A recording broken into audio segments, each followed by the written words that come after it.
I do want to start with my gratitude too, back to Mr. and Mrs. Wright and the fellowship and what you have been doing all these 33 years. It's amazing because most of us said when Mr. Wright dies, the thing is going to die immediately.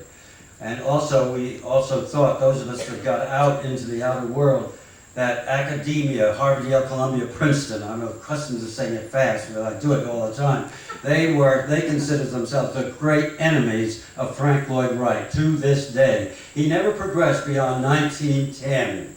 The other schools now have gotten into the chorus and they follow, so they do whatever Harvard, Yale, Columbia, Princeton does.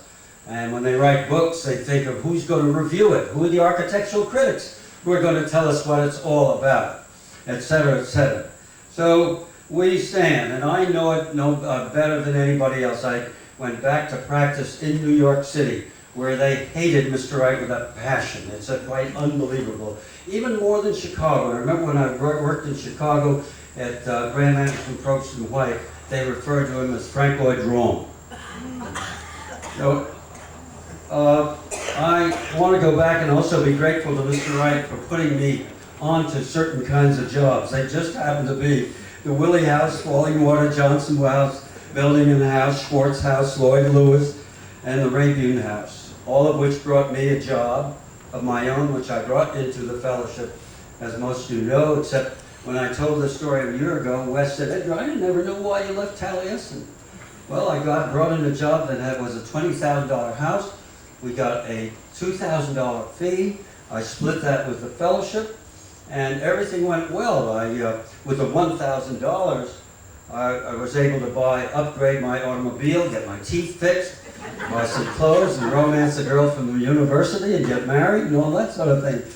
But when Mr. Wright heard that the client, through one of the Johnson Wax people, that Edgar had done this house, and it was very nice, and the clients were happy, and it came within the budget, and his last words were, and it doesn't leak.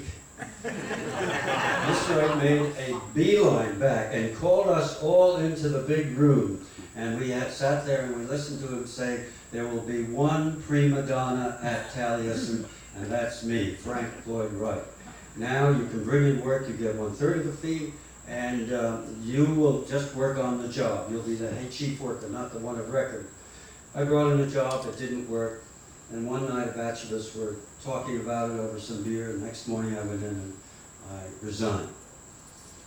Mr. Wright said, I'm sorry, and if you make your decision, within 3 hours I was gone. After the war, I came back to New York City and created a nice little practice for myself with horrible problems. Practicing in New York City is very difficult, even though you're doing work in and out and everywhere. But the happiest moment of my life has been 1.5 years ago when I let my last employees go. Because when you run an office, there's no peace. And it wasn't until last night that I woke up all night long thinking of this idea. And as Mr. Wright said, love of an idea is love of God. So you can't throw me out when I come up with this idea. It goes back to, and I want to start with, the fact that Mr. Wright knew Daniel Parker, President of Parker Pen Company, and he knew him through a very interesting circumstance. The circumstance was that Mr. Parker hated red barns. And the reason that people, they painted their barns was that red lead was cheaper than anything else. So he let it be known in his county that he would pay the difference between the cost of red lead and regular paint that would be either blue or green or whatever. But he thought it was a monotony and it was an intrusion in the landscape. Mr. Wright heard about it, got in touch with Parker, wrote him a nasty letter. He got a letter back, and the first thing you know, they were talking to each other, and they were great friends. And then Parker invited us all down. Is there anybody here that went to the picnic down in Janesville? Hey, yeah. Well, we went down there, and they gave a picnic. Then they took us all through the plant, and this has nothing to do with the idea. But when it was at the end, the general manager said, "I want to tell you something. We had a bunch of 2 groups from the Boy Scouts from Chicago up, and we gave them the tour.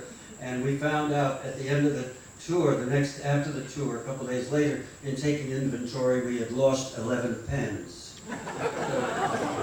He said, well, somebody said, well, what did you do? He said, well, I wrote to the headmaster and told him about this, and he sent me a package 2 weeks later, and he said, dear Mr. Headmaster, the head manager, we feel very sorry for the incident. We don't know how you keep your bookkeeping, but here we are returning 26 pens.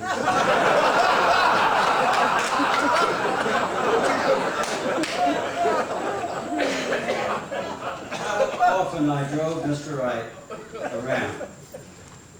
It was two trips to Chicago via Racine. One with East Van Road, and the other with Alexander Wolcott. And Mr. Wright kept, to me it was getting pretty boring.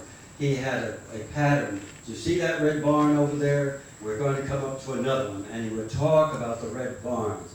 The barn was the most beautiful of the indigenous architecture